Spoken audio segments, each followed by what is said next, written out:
ఈరోజు ఆర్టీసీ ప్రధాన కార్యాలయంలో మరి ఎండి నాగిరెడ్డి గారిని కలిసి ఆర్టీసీలో ఉన్నటువంటి ముఖ్యమైన సమస్య దాదాపు 1300 మంది ఉద్యోగస్తులను డ్రైవర్స్ కావచ్చు కండక్టర్స్ కావచ్చు వాళ్ళను చిన్న చిన్న కారణాల చేత తీసివేయడం జరిగింది. అది ఇప్పుడు జరిగింది కాదు, 2021 నుంచి వరుసపెట్టి ఈ సంవత్సరం వరకు కూడా జరుగుతున్నటువంటి వాళ్ళల్లో కూడా అందరినీ తీసుకోకుండా ఉండేటటువంటి ప్రయత్నం చేస్తున్నట్టుగా ఈ నాగిరెడ్డి గారిని ఎండి గారిని కలిసిన తర్వాత మాకు అర్థమైంది.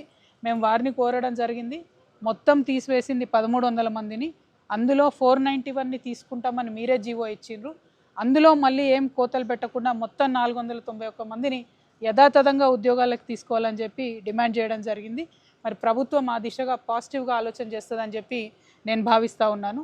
అదేవిధంగా మరి చాలా హైర్ బస్సులు ఉన్నాయి, చాలా కొత్తగా ఎలక్ట్రిక్ బస్సులను ఇస్తున్నారు. అందులో డ్రైవర్ల మీద ఆర్టీసీకి నియంత్రణ లేకుండా పోతున్నది. అందులో డ్రైవర్లు ప్రభుత్వ ఉద్యోగులు, ఆర్టీసీ ఉద్యోగులు కాదు, వాళ్ళు ప్రైవేట్ వ్యక్తులు.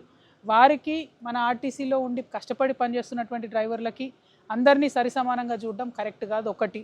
2, మీరు తీసుకునేటటువంటి హైర్ బస్సులైనా ఎలక్ట్రిక్ బస్సులైనా మన ప్రభుత్వ ఉద్యోగులే ఉండాల్సిందే.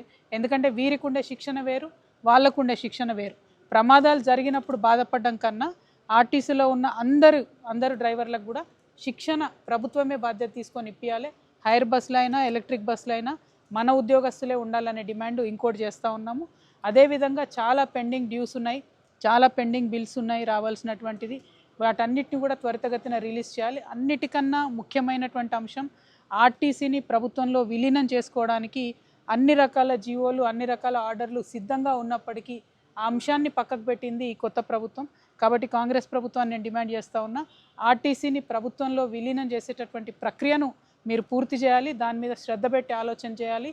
తద్వారా ఒక సేఫ్ ప్రయాణం ప్రజలకు, అదేవిధంగా భద్రమైన ఉద్యోగస్తులకు ఇచ్చేటటువంటి ఆస్కారం ఉంటుంది. కాబట్టి ఆ దిశగా ఆలోచన చేయాలని చెప్పి నేను డిమాండ్ చేస్తూ ఉన్నాను. Thank you. జై తెలంగాణ. కార్మికుల ఐక్యత, కార్మికుల ఐక్యత, కార్మికుల ఐక్యత. జై తెలంగాణ, జై జాగృతి.